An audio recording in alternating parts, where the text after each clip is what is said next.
मंगलमय भगवान वीर जिन, मंगलमय भगवान गणधर, मंगलमय मुनि कुंद कुंद गुरु, मंगलमय भगवान जिन धर्म प्रवर।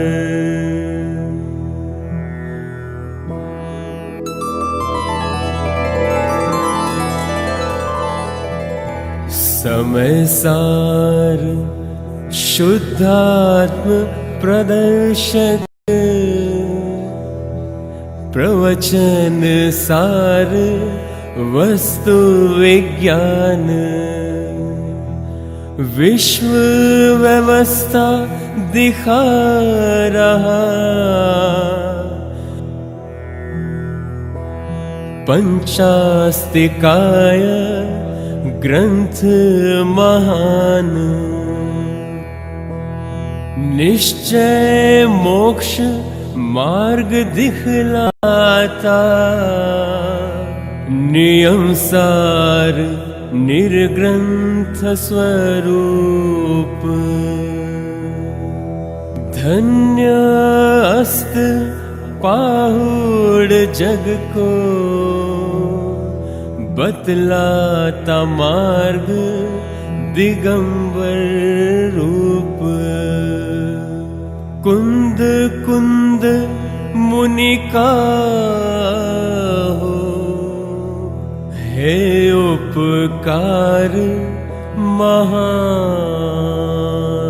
सिमंधर संदेश दे,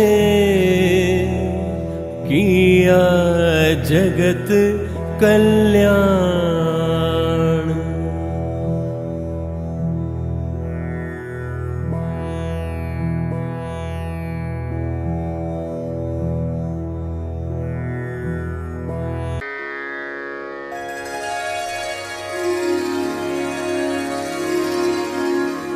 मंगलम भगवान वीरो मंगलम गौतम गणी, मंगलम कुंकुंदार्यो जैन धर्मोस्तु मंगलम, नमः समय साराय स्वानुभूत्या चकासते, चित्त स्वभावाय भावाय सर्वभावांतरच्छिदे। यह समय सार परमागम शास्त्र है। आचार्य श्री कुंद कुंद देव ने एकत्व विभक्त आत्मा दिखाने के प्रयोजन से 2000 वर्ष पूर्व इस महान ग्रंथ की रचना की है। पंडित जी, गौतम स्वामी के पश्चात आचार्य कुंद कुंद के पहले अनेक केवली, सुरतकेवली, आचार्य धरसेन, पुष्पदंत, भूतबली आदि महान आचार्य हुए हैं। फिर इस मंगलाचरण में गौतम स्वामी के तत्काल बाद आचार्य कुंद कुंद को नमस्कार क्यों किया है? भाई, ये बात सत्य है कि आचार्य श्री कुंद कुंद के पूर्व भी अनेक महान आचार्य हुए हैं, परंतु आचार्य श्री कुंद कुंद पंच परमागम की रचना करके दिगंबर जैन शासन परंपरा के प्रतिष्ठापक आचार्य के रूप में विख्यात हुए हैं। इसलिए उन्हें श्री गौतम स्वामी के तत्काल बाद स्मरण किया जाता है। यही कारण है कि कुंद कुंदाचार्य दिगंबर परंपरा के सर्वश्रेष्ठ आचार्य माने गए हैं। पंच परमागम की रचना से उनका हमारे ऊपर अमूल्य उपकार है। इन आचार्य को कलिकाल सर्वज्ञ जैसे महान आदर सूचक शब्दों से शास्त्रों में स्मरण किया गया है। आखिर उन्होंने ऐसे कौन से परिणाम किए थे जो उन्हें ऐसी गंभीर रचनाएं करने योग्य ज्ञान प्रकट हो गया? तब तो तुम्हें कुनकुंदाचार्य के पूर्व भव की कथा सुनानी पड़ेगी। हाँ पंडित जी, अभी सुनाइए ना। तो सुनो।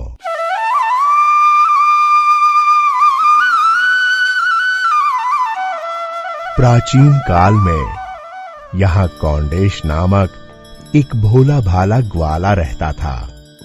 अपने स्वामी की गायों को चराने के लिए वह जंगल में ले जाया करता था। गायों को जंगल में छोड़कर एकांत में झरने के पास प्रकृति का आनंद लिया करता था।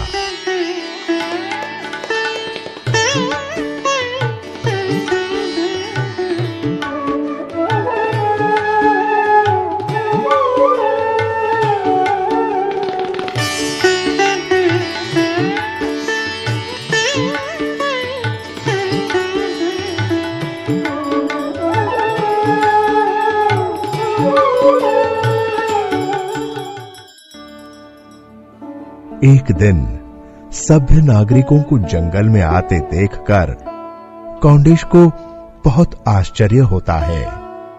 मैंने जीवन में तो अभी तक इन लोगों को यहाँ नहीं देखा। ये क्यों आए हैं? चलकर देखना चाहिए। उत्सुकतावश कौंडेश उन व्यक्तियों के पीछे पीछे चलने लगा। कोमल शरीर वाले ये धनवान लोग नंगे पांव गर्मी सहते चले जा रहे हैं। कोई विशेष बात अवश्य है। अरे, वहाँ वृक्ष के नीचे नग्न अवस्था में कौन तपस्वी बैठा है?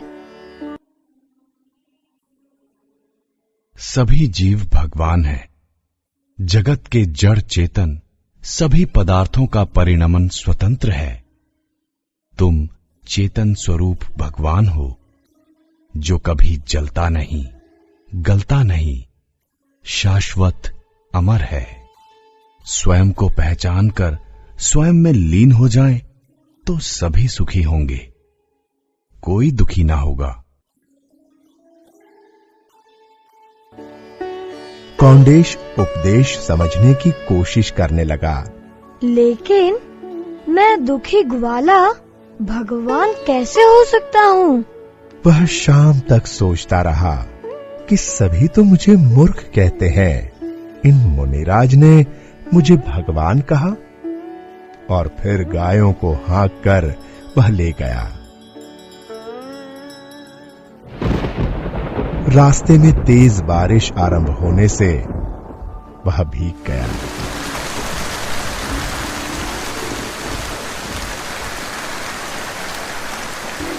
कौंडेश बिना भोजन किए बिस्तर पर लेटे लेटे उपदेश के विषय में सोचता रहा।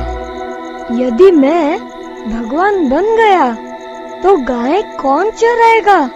अरे, गाय भी तो भगवान बन सकती है। कौंडेश सुबह नहीं उठा। तब माँ ने उसे जगाया। अरे, इसे तो तेज बुखार है। माँ ने वैद्य को बुलाकर औषधि दी। 1 सप्ताह में बुखार तो उतर गया, परंतु वह गायों को जंगल न ले जा सका। माँ, गाय रहने दे, अभी और कुछ दिन आराम कर। 15 दिन बाद कौंडेश जंगल गया। अचानक जंगल जल चुका था। उसे चिंता हुई कि गायें कहाँ चराऊंगा, और वह चारों ओर देखने लगा। और तभी अरे, वहाँ वो पेड़ हरा भरा कैसे है? चलकर देखता हूँ। भयंकर आग के बीच वह पेड़ कैसे सुरक्षित रह गया, ये जानने के लिए वह उस पेड़ की ओर चल पड़ा। तभी उसे मुनिराज के उपदेश का स्मरण हुआ।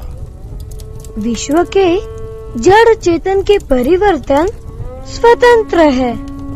कोई किसी का कर्ता धर्ता नहीं, सभी स्वतंत्र है। वहां जाने पर उसकी निगाह पेड़ के कोटर पर गई। और अरे ये क्या है?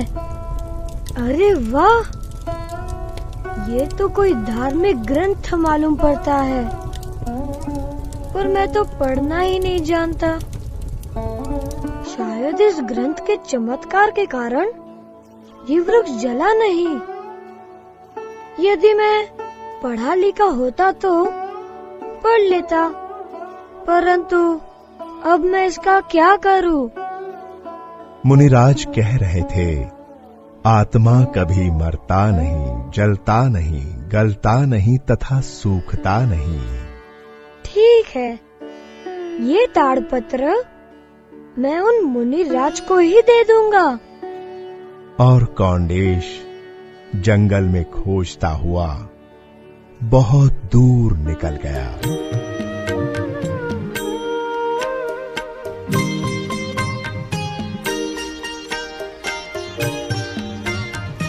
मुनिवर कब मिली है उपकारी, वे मुनिवर कब मिली है उपकारी।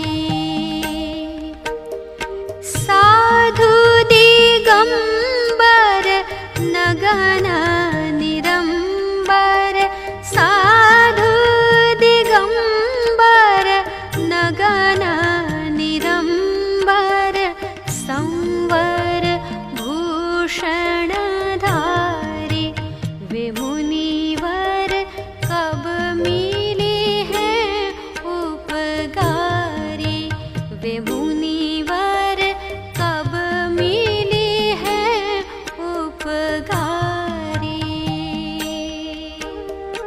चलते चलते उसे दूर एक वृक्ष के नीचे मुनिराज दिखाई पड़े। कौंडेश श्रद्धा के साथ अत्यंत आनंदित होता हुआ मुनिराज की ओर चला जा रहा था। वह परितृप्त हो गया। हे मुनिवर, ये ताड़पत्र स्वीकार कर मुझ पर उपकार कीजिए। यह कहकर कौंडेश ने ताड़पत्र मिलने की सारी घटना कह सुनाई।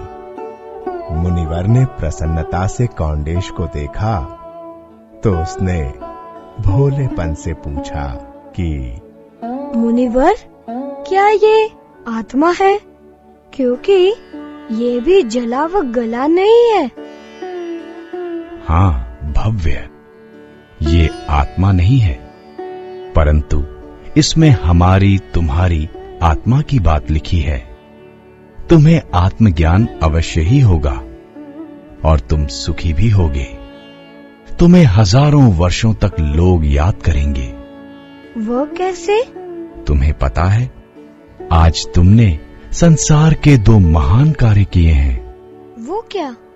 पहला, तुमने ताड़पत्र के रूप में शास्त्र को सुरक्षित करके हजारों वर्षों के लिए अपना यश सुरक्षित किया है। और दूसरा? और तुमने उत्तम पात्र को उत्तम दान देकर जिन वाणी का प्रचार प्रसार किया है। इससे क्या होगा? तुमने शास्त्र दान देकर सर्वज्ञ की वाणी को आगे बढ़ाया है। इससे भविष्य में तुम्हारे नाम की गौरवपूर्ण परंपरा चलेगी और तुम युग पुरुष बनोगे। मेरा आत्मा कल्याण शीघ्र होने वाला है। तभी से कौंडेश का जीवन बदल गया।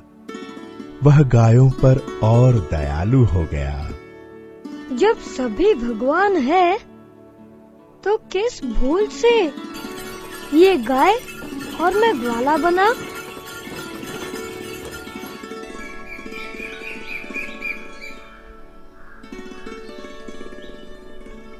एक दिन नदी में कीचड़ में फंसी गाय को देखकर कौंडेश गाय को बचाने भागा, परंतु ठूंठ से टकराकर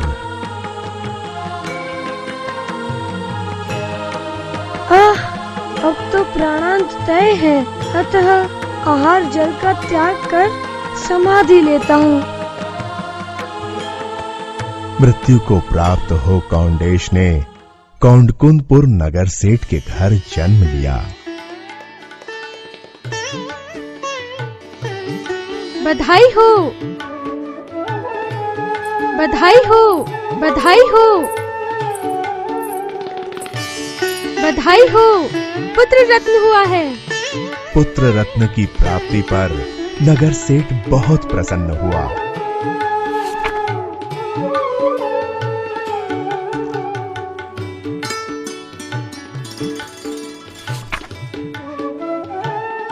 ज्योतिष शास्त्र के अनुसार पद्मनंदी नाम श्रेष्ठ है।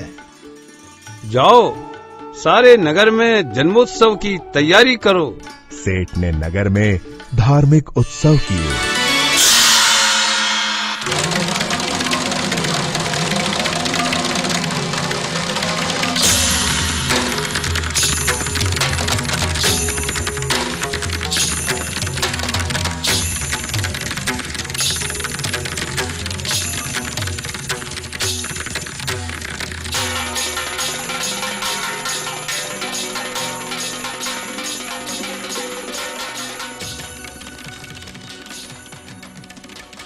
नगर में सानंद उत्सव मनाया गया।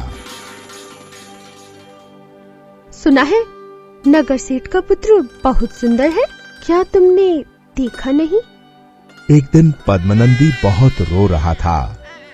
परिवार के सभी लोगों ने हर प्रकार से उसे चुप करवाने का प्रयत्न किया, किंतु व्यर्थ रहा। तभी मंदिर से लौटी सेठानी ने उसे गोद में ले लिया।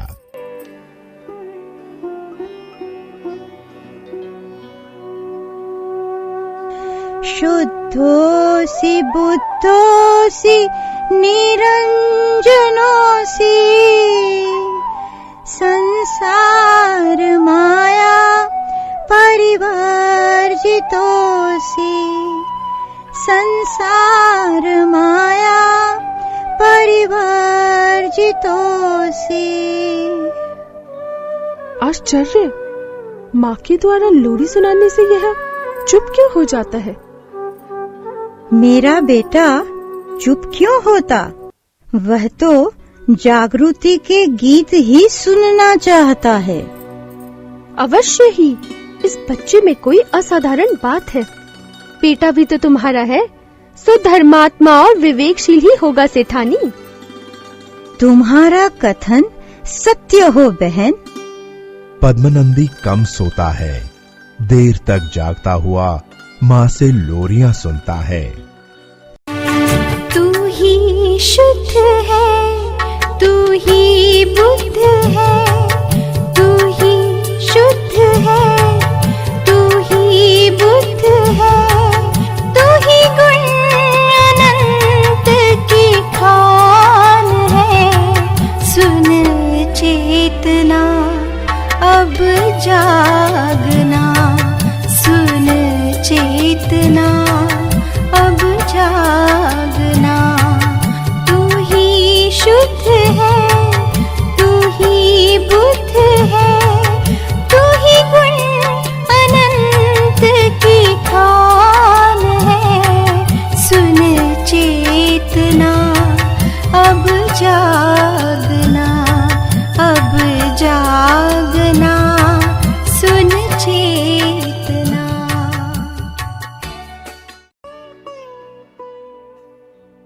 पद्मनंदी सोचता है, हंसता है, तरह तरह के प्रश्न करता है।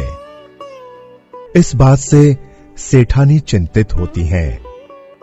दिनों दिन उनकी चिंता बढ़ती जाती है और एक दिन रात्रि को सोते समय अपने पति से कहती हैं, देखो जी, मुझे पद्म बीमार लग रहा है। ठीक है, अभी तुम आराम करो, सुबह देखेंगे। सेठ ने प्रातः निपुण चिकित्सकों एवं वैद्यों व ज्योतिषियों को आमंत्रित कर समस्या से अवगत कराया तथा उन्हें परीक्षण हेतु कहा।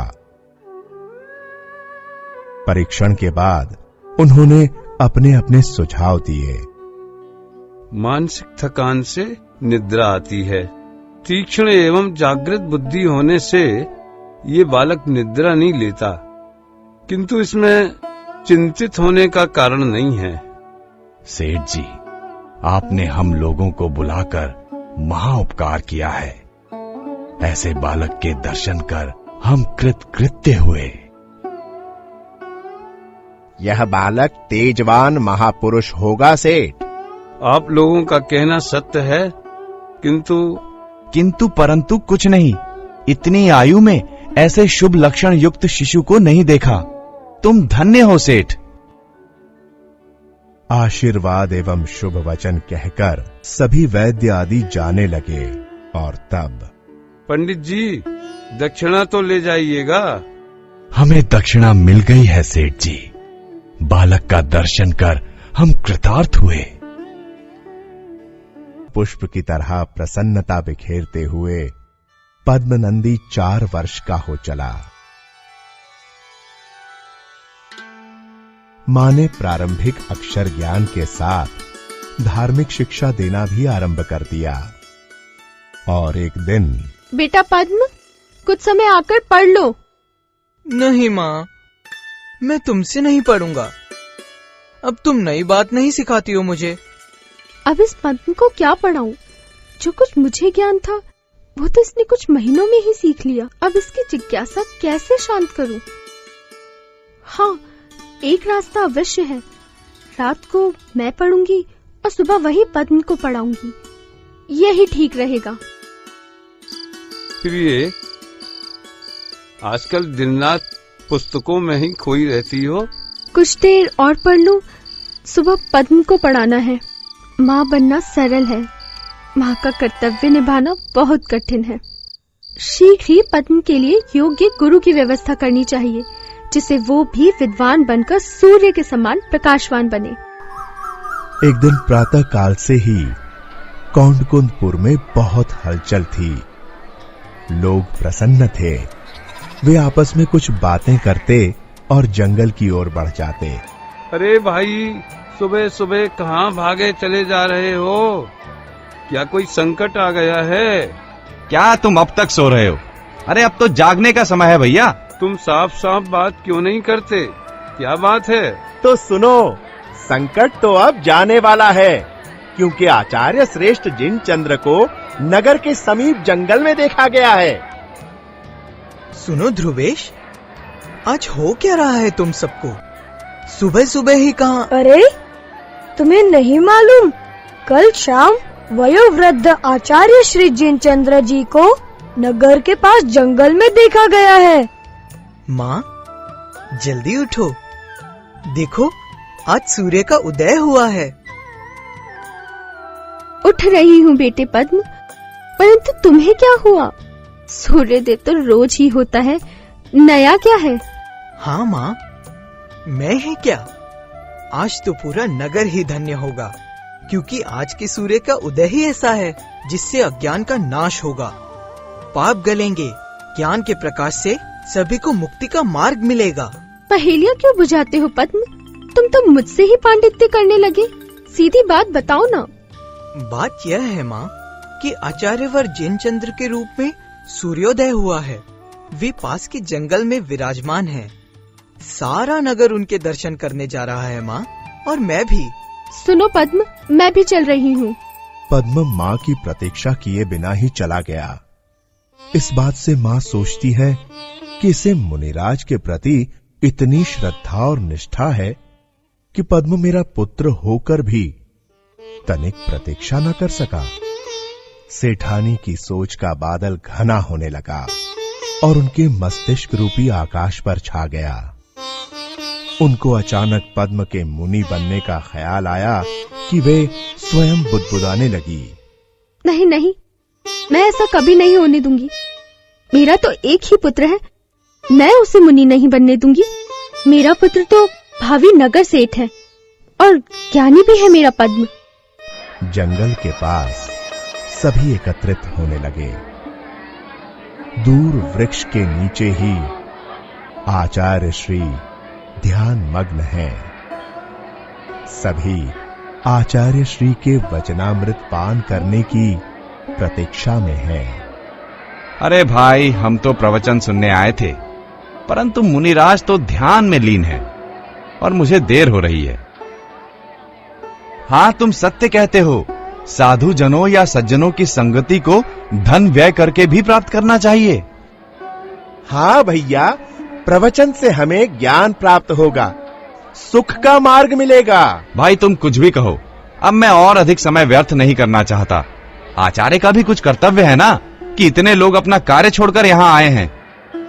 तुम्हें जाना हो तो जाओ, परंतु वे मुनि हैं, किसी के अधीन नहीं, जो किसी के आने पर उपदेश देंगे ही। वास्तव में हमारे पुण्य का उदय अभी नहीं हुआ। भैया, सांसारिक कार्य तो चलते ही हैं, रुकते नहीं। फिर मैं क्यों मुनिराज के दर्शन प्रवचन आदि को सुनने से वंचित रहूं? कितना भी समय हो, मैं प्रवचन सुनकर ही जाऊंगा। थोड़ा धीरे धीरे बोले आदरणीय, कहीं बातचीत से मुनिराज का ध्यान भंग ना हो। अभी ये सिद्धों से बातें कर रहे हैं।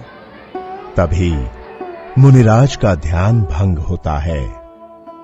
वे जन समूह को सन्मुख देखकर उपदेश देने लगते हैं।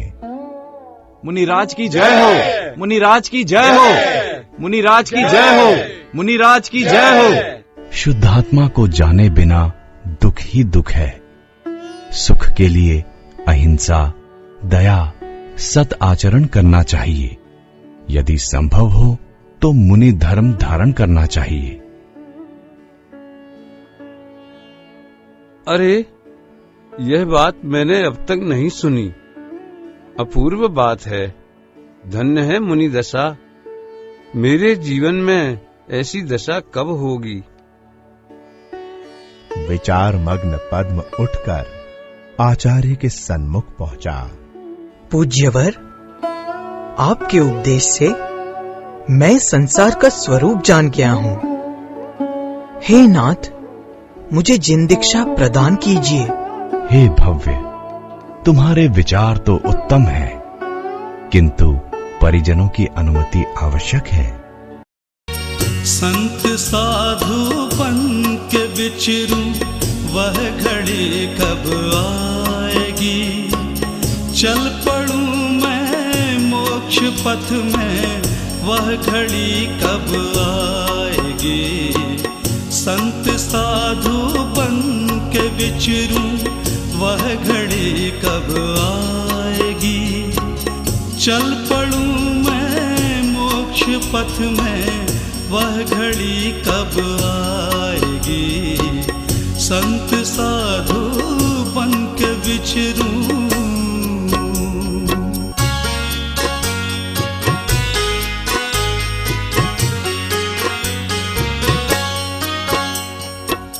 हाथ में पीछी कमंडल, ध्यान आत्म राम का। हाथ में पीछी कमंडल, ध्यान आत्म राम का। छोड़कर घर बार, छोड़कर घर बार, दीक्षा की घड़ी कब आएगी? संत साधु बन के विचरूं।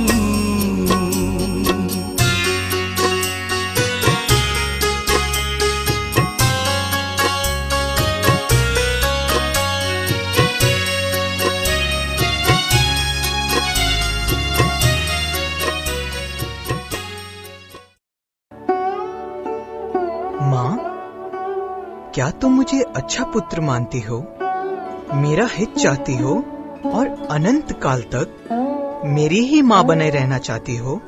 हाँ पद्म, क्या बात है? आज तुम ऐसी गंभीर बातें क्यों कर रहे हो? माँ, मैंने मुनि होने का निश्चय किया है। मैं सांसारिक बंधनों से मुक्त होना चाहता हूँ। तुमसे दीक्षा की आज्ञा चाहता हूँ। तुम मुझे आज्ञा दोगी ना?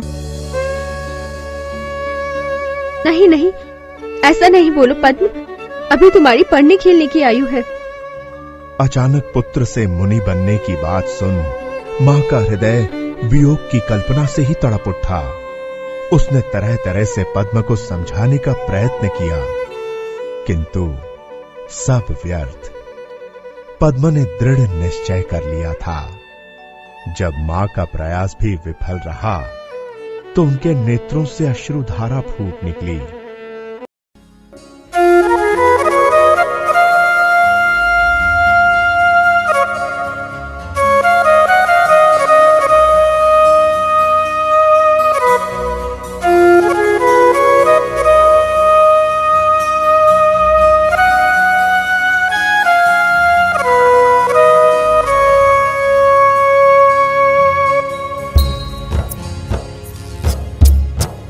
हट कर जो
भी सेठानी को देखने लगे।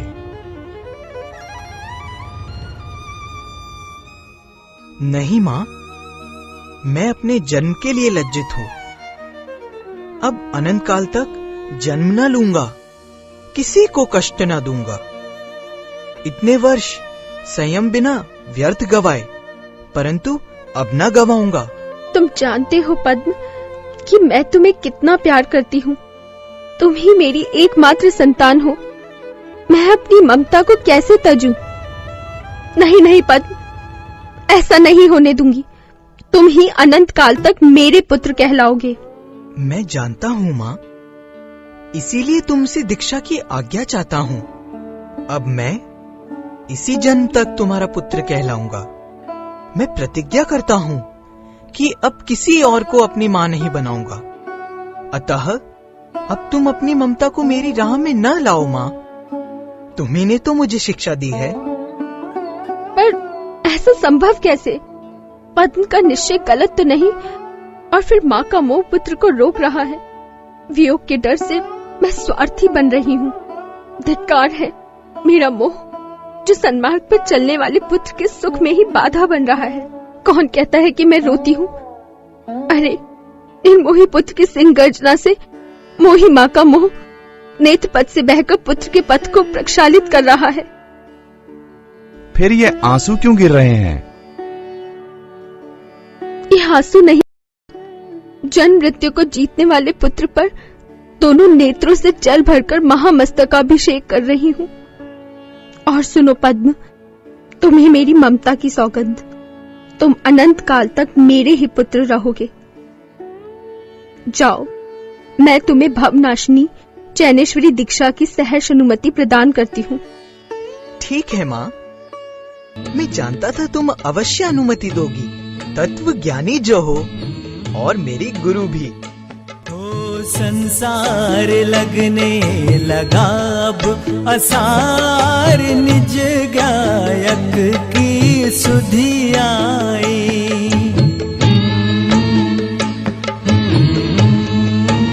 हो संसार लगने लगा अब असार। 11 वर्ष की आयु में पद्म ने आचार्य जिनचंद्र से दीक्षा ग्रहण की। अनेक लोगों ने अणुव्रत लिए और अनेक लोग पद्म के वैराग्य से प्रभावित होकर दीक्षित हुए।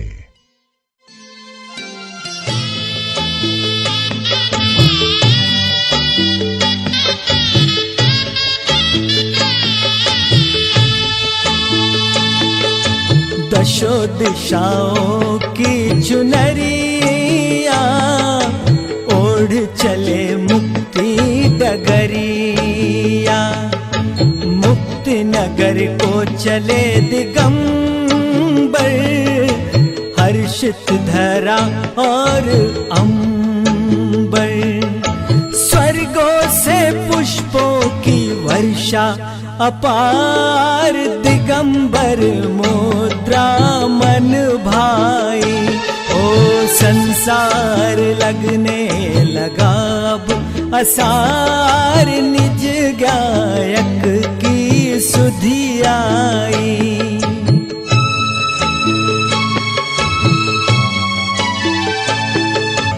पंचमुष्टि के चिलोंच करके, वस्त्राभूषण सब तज के। तिल तुष मात्र न परिग्रह धार, यथा जात मुद्रा मन भाई। हो संसार लगने लगा अब असार, निज गायक की सुधि आई। पद्मनंदी मुनि राज की जय। पद्मनंदी मुनि राज की जय। साधु बनकर पद्मनंदी कठोर तपस्या करने लगे। अब 28 मूल गुण ही उनकी जीवनचर्या बन गई। वे 46 दोष और 32 अंतराय रहित निर्दोष आहार लेते थे।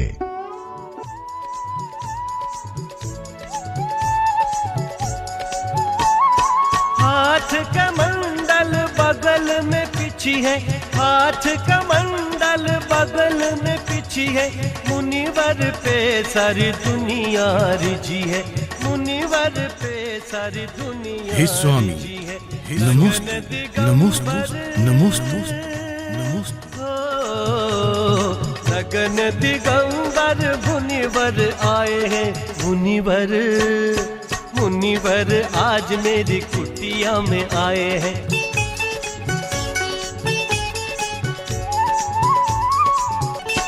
अत्र अत्र तिष्ठो है मुनिवर, अत्र अत्र तिष्ठो है मुनिवर, भूमि शुद्धि हे स्वामी, मन वचन काया आहार जल शुद्ध है। प्रासुक जल से चरण पखारे हैं, प्रासुक जल से चरण पखारे हैं, गंधोदक पा भाग्य सवारे हैं, गंधोदक पा भाग्य सवारे हैं, शुद्ध भोजन। हे स्वामी, मन वचन काया आहार जल शुद्ध है, आंकड़ी छोड़कर आहार ग्रहण कीजिए। मुनिवर मुनिवर आज मेरी कुटिया में आए हैं, मुनिवर आज मेरी कुटिया में आए हैं। आहार करा के आहार करा के नर नारी हर्षाए हैं।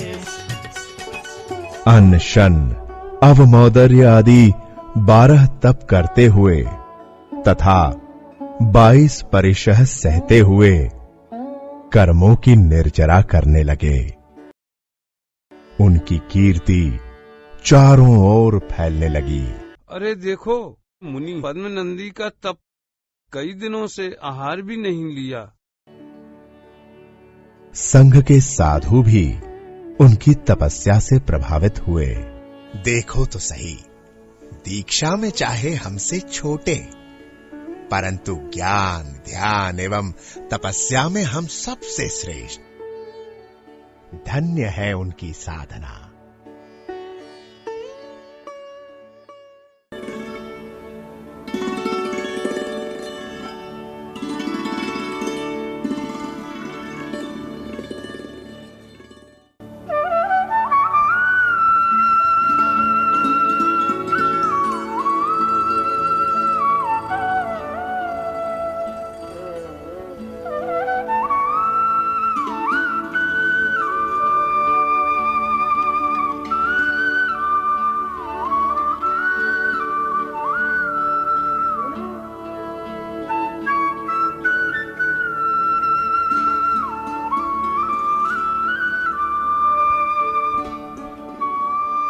आचार्य जिनचंद्र वृद्ध हो चले थे। वे दूसरे संघ में जाकर समाधि लेना चाहते थे और योग्य मुनि को आचार्य पद का भार सौंपना चाहते थे। पद्मनंदी ही ऐसे मुनि हैं जिन्हें संघ के सभी मुनि चाहते हैं, प्रशंसा करते हैं। श्रावकों में भी उनका विशेष प्रभाव है। फिर भी उन्होंने संघ के मुनियों से जानकारी ली। मेरे पश्चात इस संघ के आचार्य का पद कौन मुनि संभाल पाएंगे? पद्मनंदी से श्रेष्ठ इस भूतल पर कौन हो सकता है? मैं तुम्हें यह जिन शासन सौंपता हूं, इसकी गरिमा रखना तथा संघस्थ शिष्यों की मोक्ष मार्ग में रक्षा करना तुम्हारा कर्तव्य है। और आचार्य जिनचंद्र 44 वर्षीय पद्म मुनि को चतुर्विध संघ की उपस्थिति में आचार्य पद के रूप में संघ का भार सौंपकर समाधि हेतु प्रस्थान कर गए। आचार्य बनने के बाद उनका यश चारों दिशाओं में फैलने लगा।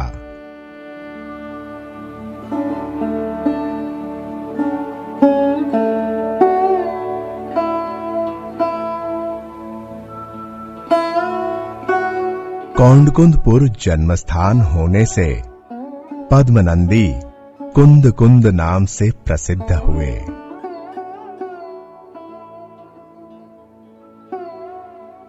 एक दिन पल्लव वंश के राजा शिवस्कंद सह परिवार उनके दर्शनार्थ आते हैं। अच्छा हुआ राजा के आग्रह से कुंद कुंद एक दिन और ठहर गए।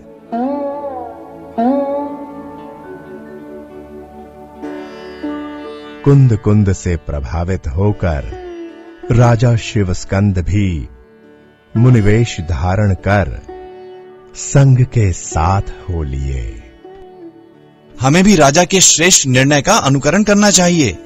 अरे ये क्या, मुनि संघ को रोकने वाला ही स्वयं मुनि हो गया, तब संघ को कौन रोकेगा।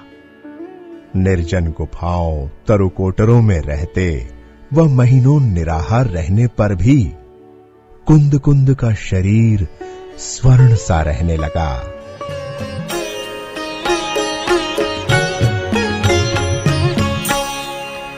ऐसे मुनिवर देखे वन में, जाके राग द्वेष नहीं तन में। ऐसे मुनिवर देखे वन में, जाके राग द्वेष नहीं तन में।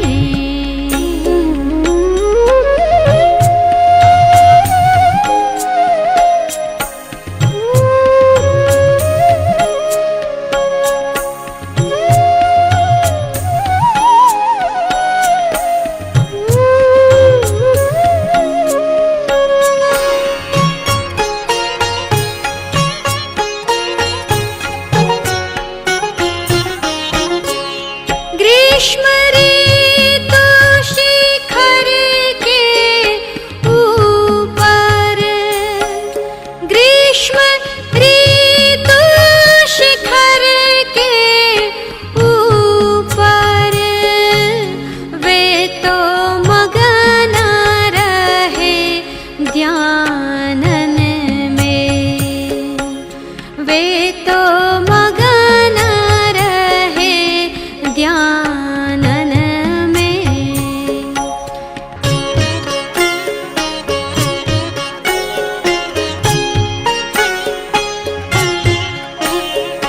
चातुर्मास तरु ताल ठाड़े, चातुर्मास तरु ताल ठाड़े। गुरु बूंद सहे छीन छीन में, गुरु बूंद सहे छीन छीन में।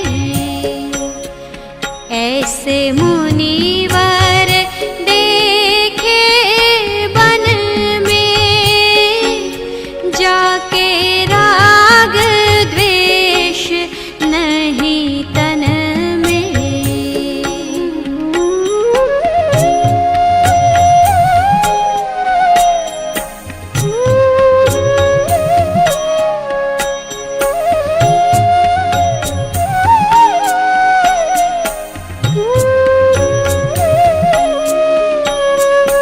शीत मास दरिया के किनारे, मुनि धीर धरे ध्यानन में। मुनि धीर धरे ध्यानन में। ऐसे मुनिवर देखे वन में, जाके राग द्वेष नहीं तन में।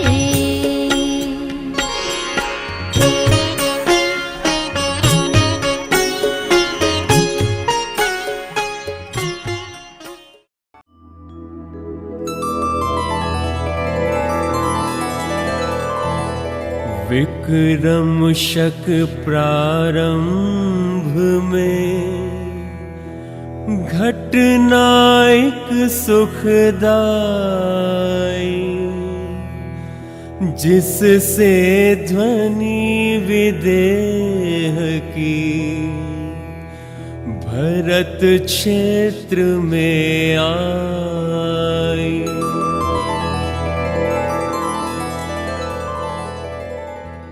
बहुरिधि धारी कुंद कुंद मुनि हुए इस काल में। शुद्ध ज्ञान में जो कुशल अरु अध्यात्म रत योगीश थे। तुम्हें पता नहीं, आचार्य को अनेक रिद्धियों के साथ चारण रिद्धि भी प्राप्त है। अब वे पृथ्वी से 4 अंगुल ऊपर भी चढ़ सकते हैं। साक्षात श्री जिन विरह की हुई वेदना आचार्य को।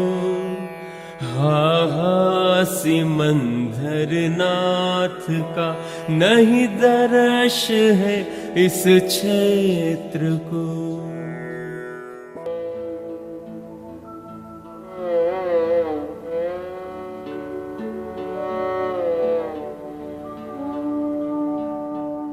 एक दिन स्वाध्याय करते हुए उन्हें किसी आगम का मर्म जानने की तीव्र इच्छा हुई।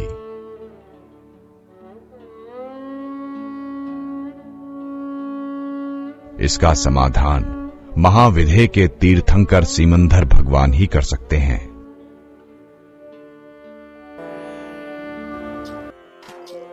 अरे अचानक बोल उठे सत धर्म वृद्धि हो शिर जिन राज। सीमंधर जिन समो शरण में अर्थ न समझी सकल समाज।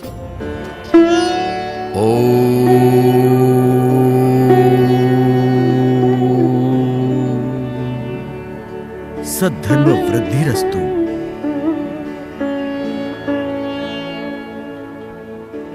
महाविदेह के चक्रवर्ती सीमंधर भगवान से प्रश्न पूछते हैं। भगवान, अचानक ये धर्म वृद्धि किसे दी जा रही है? यहां दर्शन करने तो कोई आया ही नहीं।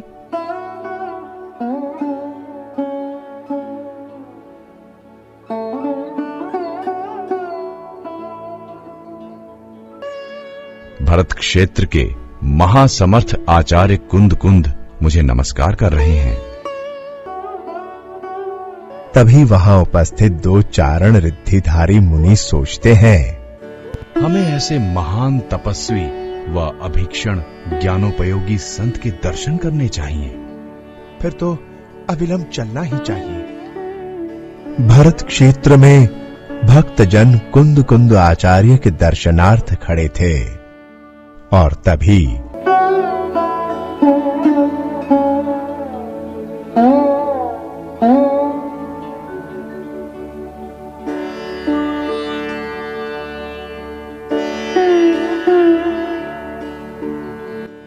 ये क्या? आकाश मार्ग से वो कौन सी मानवाकृतियां नीचे आ रही हैं? अरे, ये तो मुनिराज है। हाँ हाँ, शायद चारण रिद्धि मुनि युगल कुंद कुंद आचार्य की गुफा के पास उतर रहे हैं। हमें भी वहीं चलना चाहिए।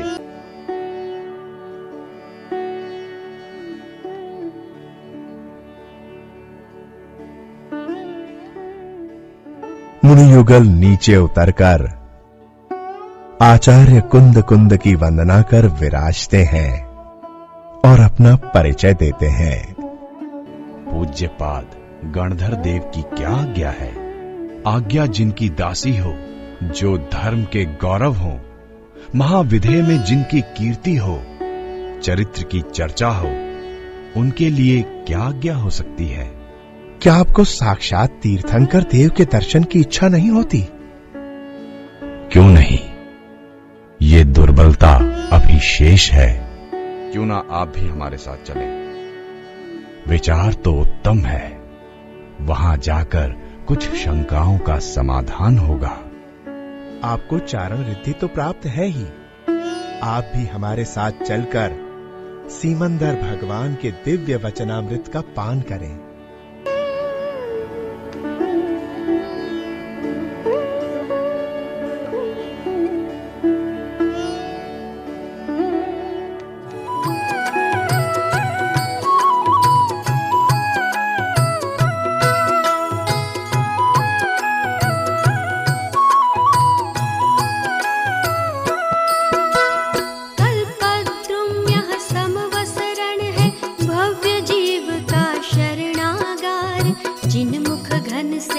सदा बरसती चिदानंदमय अमृत धार।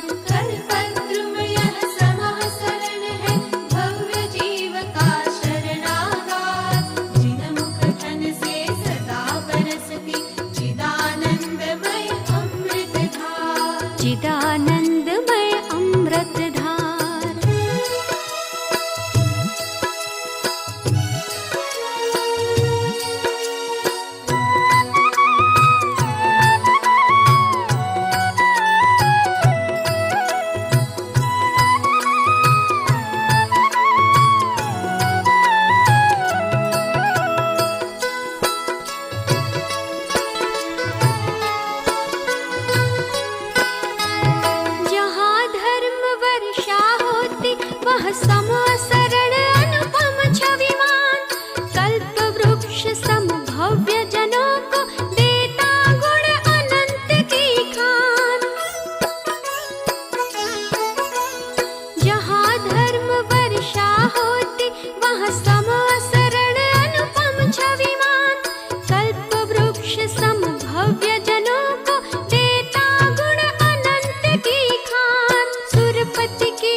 संधि विहीन ध्वनि सुनकर उस परिषद को आश्चर्य महान, और दिखे तत्काल महामुनि मूर्तिमंत अध्यात्म समान।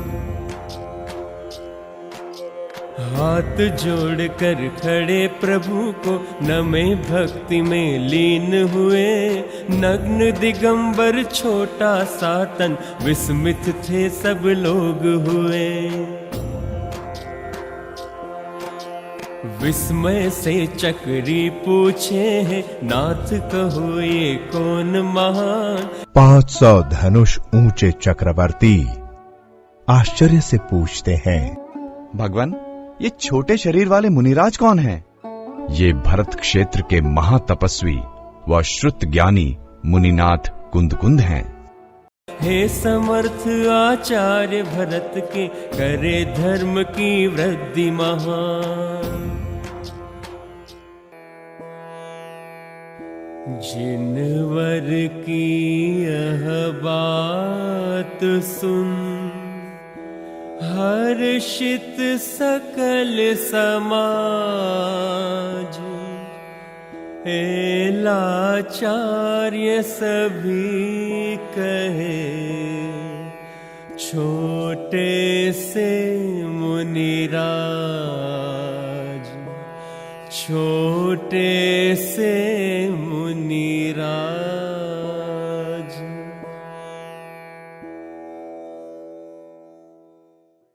वह 8 दिन रहकर जिन वाणी के मर्म का सूक्ष्म ज्ञान प्राप्त कर कुंद कुंद भरत क्षेत्र वापस लौटे।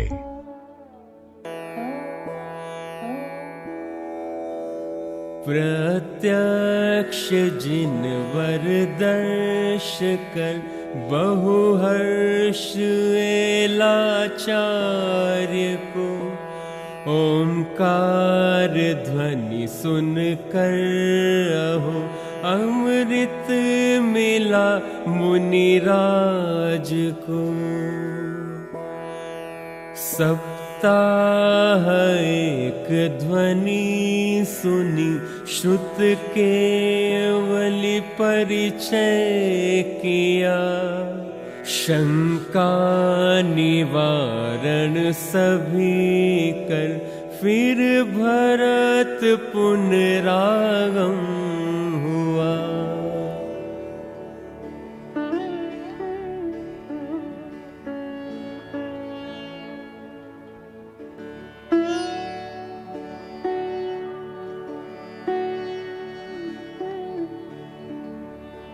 वाह, हमारे धन्य भाग्य हैं जो आज हमें साक्षात तीर्थंकर की दिव्य ध्वनि सुनकर आने वाले आचार्य श्री का प्रवचन सुनने का अवसर मिलेगा। आचार्य श्री, धर्म क्या है? आचार्य कुंद कुंद भक्तजनों का निवेदन सुनकर पास में ही बैठ गए।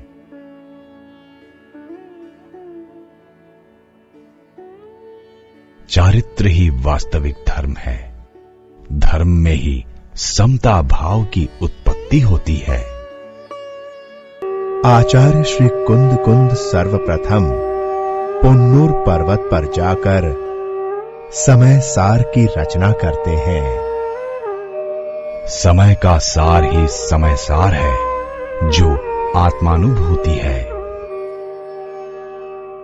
कुंद कुंद रच्यूं शास्त्र साथिया अमृते पुर्या ग्रंथाधिराज तारामा भावो ब्रह्मांड ना भर्या।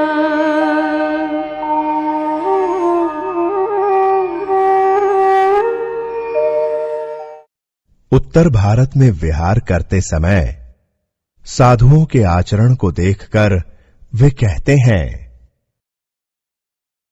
सम्यक चारित्र की ही वंदना की जाती है।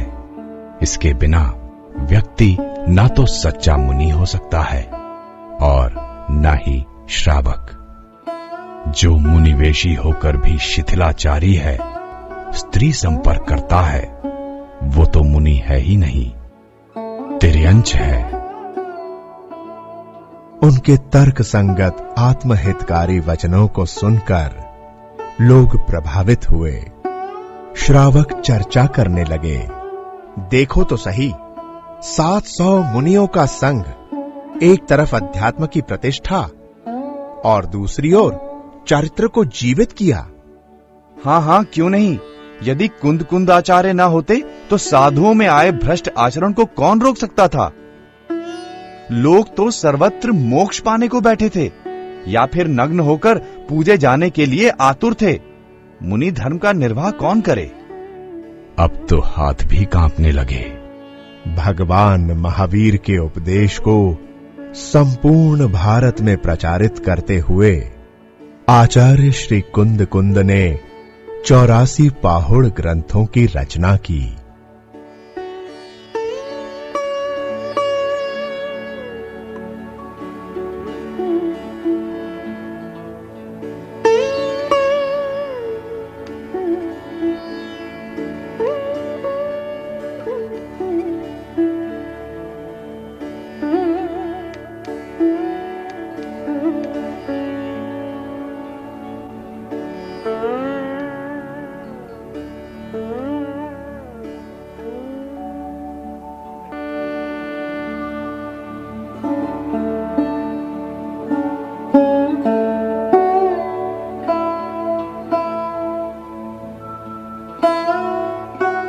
उनकी आयु 96 वर्ष हो चली थी।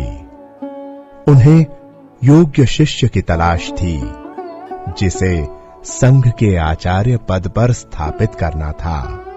मुनि उमा स्वामी को आचार्य पद सौंपकर मुनिवर कुंद कुंद समाधि हेतु अन्न जल का त्याग कर कुंदारगिरी पर्वत पर गए। मुनिवर कुंद कुंद के देह त्याग के पश्चात समय अनुसार उनके अध्यात्म को 1000 वर्ष बाद आचार्य अमृतचंद्र देव ने श्री समय सार जी की आत्मख्याति टीका की एवं जय सेनाचार्य ने 300 वर्ष बाद श्री समय सार जी की तात्पर्य वृत्ति टीका की। 2000 वर्ष के बाद भी आज लोग उन्हें याद करते हैं। कुंद कुंद तो कलिकाल में सर्वज्ञवत थे।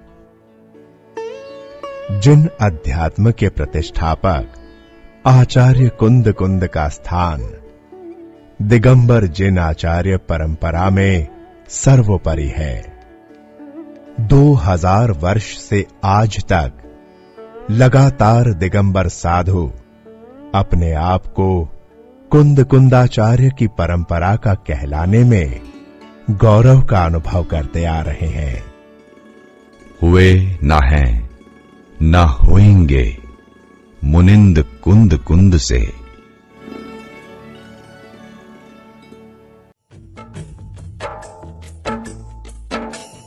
गुरु परंपरा से जो वीर ध्वनि है पाई, जा विदेह दिव्य ध्वनि झेली उद्वी भाई। मुनिवर ने है वही लिखा इन परमागम में, कुंद कुंद का अति उपकार भरत भूतल में। हो सुपुत्र तुम भरत क्षेत्र के अंतिम जिनके, महाभक्त हो क्षेत्र विदेह प्रथम जिनवर के। हो सुमित्र भव में भूले हम भव्य जनों के, कुंद कुंद को बार बार वंदन हम करते। कुंद कुंद को बार बार वंदन हम करते। कुंद कुंद को बार बार वंदन हम करते। कुंद कुंद को बार बार वंदन हम करते। कुंद कुंद को बार बार वंदन हम करते। कुंद कुंद को बार बार वंदन हम करते। कुंद कुंद को बार बार वंदन हम करते।